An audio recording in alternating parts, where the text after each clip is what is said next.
முதலமைச்சர் விஜய் தனது 3 நாள் டெல்லி பயணத்தை முடித்துக் கொண்டு மங்களூரில் இருந்து சாலை வழியாக உடுப்பியில் உள்ள புகழ்பெற்ற கொல்லூர் மூகாம்பிகை கோவிலுக்கு சென்றது ஒட்டுமொத்த தமிழகத்தின் பார்வையையும் கொல்லூர் நோக்கி திருப்பியுள்ளது.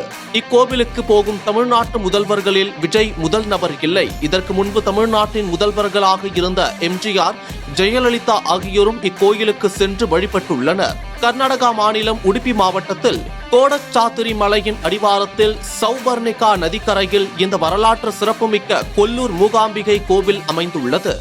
ஆன்மீக ரீதியாக இத்தலம் மிகவும் சக்தி வாய்ந்ததாக கருதப்படுவதற்கு ஒரு முக்கிய காரணம் உண்டு. இங்கு பார்வதி, லட்சுமி, சரஸ்வதி ஆகிய முப்பெரும் தேவிகளின் ஒருங்கிணைந்த ஒரே வடிவமாக மூகாம்பிகை தேவியாக காட்சியளிக்கிறார்.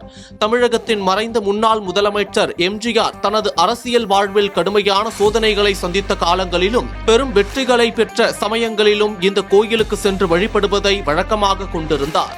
அப்போது கொல்லூர் மூகாம்பிகை தேவிக்கு 1 கிலோ எடையும் 2.5 அடி நீளமும் கொண்ட ஒரு பிரம்மாண்ட தங்க வாள் ஒன்றை காணிக்கையாக செலுத்தினார்.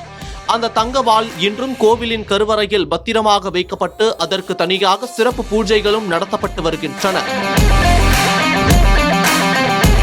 எம்ஜிஆர் காட்டிய அதே ஆன்மீக பாதையை பின்பற்றிய முன்னாள் முதலமைச்சர் ஜெயலலிதாவும் இந்த மூகாம்பிகை தேவியின் மீது அதீத பக்தி கொண்டிருந்தார். அப்போது சண்டிகா யாகம் வழிபாடு நடத்தியுள்ளார். மேலும் எம்ஜிஆர் காணிக்கையாக வழங்கிய அந்த தங்க வாளை சிறிது நேரம் தனது கைகளில் ஏந்தி பிரார்த்தனை செய்வார் என்று கூறப்படுகிறது. முதலமைச்சர் விஜய் தேர்தல் முடிவுகள் வெளியாவதற்கு முன்பு திருச்செந்தூருக்கு சென்று வழிபட்டார். பின் புதிய ஆட்சியை அமைத்தார் என்பது குறிப்பிடத்தக்கது. இந்த நிலையில் தற்போதைய பல்வேறு உட்கட்டமைப்பு மற்றும் அரசியல் சவால்களுக்கு மத்தியில் யாரும் எதிர்பாராத வகையில் அவர் கொல்லூர் மூகாம்பிகையை வழிபட்டது கவனம் பெற்றுள்ளது.